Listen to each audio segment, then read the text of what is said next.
علیکم ورحمۃ اللہ وبرکاتہ۔ وعلیکم السلام ورحمۃ اللہ وبرکاتہ۔ الحمد للہ وحدہ والصلاة والسلام علی من لا نبی بعدہ، اما بعد فاعوذ باللہ من الشیطان الرجیم، بسم اللہ الرحمن الرحیم۔ وما ارسلناک الا رحمۃ للعالمین۔ عن ابی ہریرہ رضی اللہ تعالی عنہ قال قال رسول اللہ صلی اللہ علیہ وسلم فضلت علی الانبیاء بست اوتیت جوامع الکلم ونصرت بالرعب واحلت لی الغنائم وجعلت لی الارض مسجدا وطہورا وارسلت الى الخلق کافہ وختم بی النبیون۔ رواہ الامام الہمام المسلم فی صحیحہ۔ صدق اللہ العظیم وبلغنا رسولہ النبی الأمی الکریم ونحن علی ذلک لمن الشاہدین والشاکرین والحمد للہ رب العالمین۔ یا الہی آج تو صدیق سا ایمان دے، آنکھ دے اور اسوہ فاروق کی پہچان دے، کر مبرہ عیب سے اور عفت عثمان دے، فقر دے کرار کا اور حیدری اوسان دے۔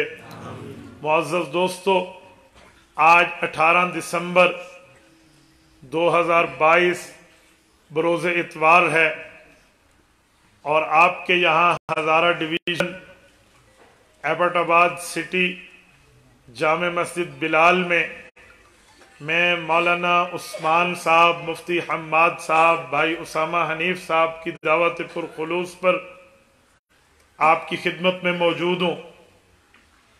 میرے دوستو، آج میں سفر میں تھا، مجھے گھر سے اطلاع ملی کہ ہمارے شیخ و مرشد حضرت مولانا قاضی مہربان رحمہ اللہ دنیا سے رخصت ہو گئے ہیں۔ میں نے سلسلہ قادریہ راشدیہ کے اسباق ان سے لیے ہیں۔ حضرت نے مجھے اجازت بھی عطا فرمائی تھی، اور حضرت لاہوری رحمہ اللہ کے براہ راست ہاتھ میں ہاتھ دے کر بیعت فرمائی ہے۔ میں آپ تمامی حضرات سے اس بات پر ملتمس ہوں کہ آپ یہاں سے اٹھنے کے بعد بھی اپنے نیک اعمال کا ایصال ثواب حضرت کو کر دیں۔ اللہ تعالیٰ حضرت شیخ کی مغفرت فرمائے، اللہ پاک ان کی قبر پہ کروڑوں اربوں رحمتیں نازل فرمائے، رب کریم کے حسنات کو قبول فرمائے۔ فطرتاً انسانی فطرت ہے، سیئات ہو جاتے ہیں تو اللہ اس سے درگزر فرمائے۔ میرے دوستو، آج یہاں عظمت قرآن و سنت کانفرنس ہے، اور ہماری اسٹیج پر صاحبزادہ حضرت مولانا احمد الحسینی دامت برکاتہم، اور خصوصاً حضرت شیخ الحدیث و تفسیر مولانا خلیل الرحمن نعمانی دامت برکاتہم العالیہ، جو میرے مخدوم ہمارے بزرگ تشریف فرما ہے۔ اللہ تعالیٰ ان کی عمر میں، ان کے علم میں، ان کی صحت میں، ان کے معاملات میں برکات عطا فرمائے۔ میں آپ کی خدمت میں عظمت قرآن و سنت کے حوالے سے چند معروضات پیش کرتے ہوئے اپنی گفتگو یوں شروع کر رہا ہوں کہ قرآن کریم بھی اللہ کا پیغام ہے، اور رسول اللہ کی حدیث بھی اللہ تعالیٰ کا پیغام ہے۔ یہ بات طے شدہ ہے کہ قرآن کریم کو بھی اللہ نے نازل فرمایا ہے، اور حدیث پاک کو بھی اللہ نے نازل فرمایا ہے۔ سورت نمبر 4 سورت نساء آیت نمبر 113، رب کریم فرماتے ہیں وَأَنزَلَ اللَّهُ عَلَيْكَ الْكِتَابَ وَالْحِكْمَةَ وَعَلَّمَكَ مَا لَمْ تَكُنْ تَعْلَمْ وَكَانَ فَضْلُ اللَّهِ عَلَيْكَ عَظِيمًا۔ ہم نے اپنے نبی پر جیسے قرآن اتارا، ویسے ہی سنت یعنی حدیث پاک حکمت بھی نازل کی ہے، اور قرآن اور حدیث اتار کے رسول کریم علیہ التحیۃ والتسلیم کو ان علوم سے روشناس کرا دیا جس کے نزول سے پہلے معاملہ نہیں تھا، اور قرآن اور حدیث کا اترنا اللہ تعالیٰ کا بہت بڑا فضل ہے۔ یہ قرآن کریم کی آیت بتاتی ہے کہ جیسے قرآن کریم آسمان سے آیا ہے ویسے رسالت مآب علیہ السلام کی حدیث پاک بھی آسمان سے نازل ہوئی ہے، بس فرق یہ ہے کہ قرآن میں لفظ بھی اللہ کے ہیں، معنی مطلب و مراد و مفہوم بھی اللہ کا ہے۔ حدیث پاک میں لفظ رسول اللہ کے ہیں، مطلب اللہ کا ہے، باقی وحی خداوندی ہونے میں دونوں ہیں۔ اور میرے دوستو، سب سے بڑا رتبہ استدلال کرنے میں، دلیل پیش کرنے میں قرآن کریم کا ہے، لیکن ایمان لانے میں ترتیب پہلے حدیث پاک کی ہے۔ آپ کہیں گے کیسے؟ جب کسی مسئلے پر، کسی عقیدے پر، کسی نظریے پر جب بندہ دلیل قائم کرتا ہے تو پہلے اللہ کا قرآن بطور دلیل پیش کرتا ہے۔ قرآن کریم کو آیت پڑھ کے اپنے مسلک، اپنے مذہب، اپنے عقیدے اور نظریے کے ثبوت کے لیے پیش کیا جاتا ہے، لیکن ترتیب ایمان اور ہے۔ ترتیب ایمان میں رتبہ اگرچہ قرآن کا بڑا ہے، لیکن ترتیب ایمان میں پہلے ایمان حضور پاک کی حدیث پر لایا جاتا ہے۔ آپ کہیں گے کیسے؟ میرے دوستو، اللہ کا قرآن اللہ کی کتاب ہے، اللہ کا قرآن اللہ کا کلام ہے، اللہ کا قرآن اللہ کی طرف سے نازل ہوا ہے، ہم اس پر ایمان رکھتے ہیں، تو ہمیں کس نے بتایا؟ بولیے بولیے، کس نے بتایا؟ رسول اللہ نے بتایا۔ ہم حضور پاک کو سچا مانتے ہیں، صادق المصدوق مانتے ہیں، حضور پاک کی گفتگو حقیقت پہ مبنی مانتے ہیں کہ یہ اللہ کا کلام ہے، یہ اللہ کی کتاب ہے، یہ اللہ کی طرف سے نازل ہوا ہے۔ حضور کی زبان کو سچا مانا، حضور کی زبان کو حقیقت مانا، تو ہم نے قرآن کو مانا۔ پتہ چلا پہلے پیغمبر کی زبان کو مان کے ہم نے حدیث پر ایمان لایا ہے، پھر قرآن پر ایمان۔ اس کا یہ مطلب نہیں ہے کہ قرآن کریم کا رتبہ ہی نہیں ہے۔ میں نے کہا رتبے میں پہلے قرآن، درجے میں پہلے قرآن، مرتبے میں پہلے قرآن، استدلال میں پہلے قرآن، لیکن ترتیب ایمان میں پہلے رسول اللہ کا فرمان، میرے پاک پیغمبر کا فرمان اتنی اہمیت کا حامل ہے۔ تو ہم نے کانفرنس میں عظمت قرآن و سنت پہ بات کرنی ہے۔ قرآن کریم اللہ تعالیٰ کی وہ کتاب ہے۔ قاضی عبداللہ بن عمر بیضاوی رحمہ اللہ قرآن کریم کو سمجھانے کے لیے تعریف قرآن میں 3 چیزیں بتاتے ہیں۔ فرمایا قرآن کیا ہے؟ کہا لوگو سنو، اللہ تعالیٰ نے قرآن کریم کو حضور پاک علیہ السلام پہ نازل کیا۔ القرآن هو المنزل علی الرسول والمکتوب فی المصاحف والمنقول عنہ نقلا متواترا بلا شبہ کا قرآن کریم حضور پاک پہ نازل ہوا۔ والمکتوب فی المصاحف، صحابہ کرام نے اس کو لکھا اور جمع کیا۔ والمنقول عنہ نقلا متواترا بلا شبہ، حضور پاک کے دور سے لے کر ہم تک بغیر کسی شک و شبہ کے پہنچا ہے۔ یہ اللہ کا قرآن ہے۔ اگر ہم پہلے جملے کو دیکھیں، القرآن هو المنزل علی الرسول، رسول اللہ صلی اللہ علیہ وسلم پہ نازل ہوا ہے۔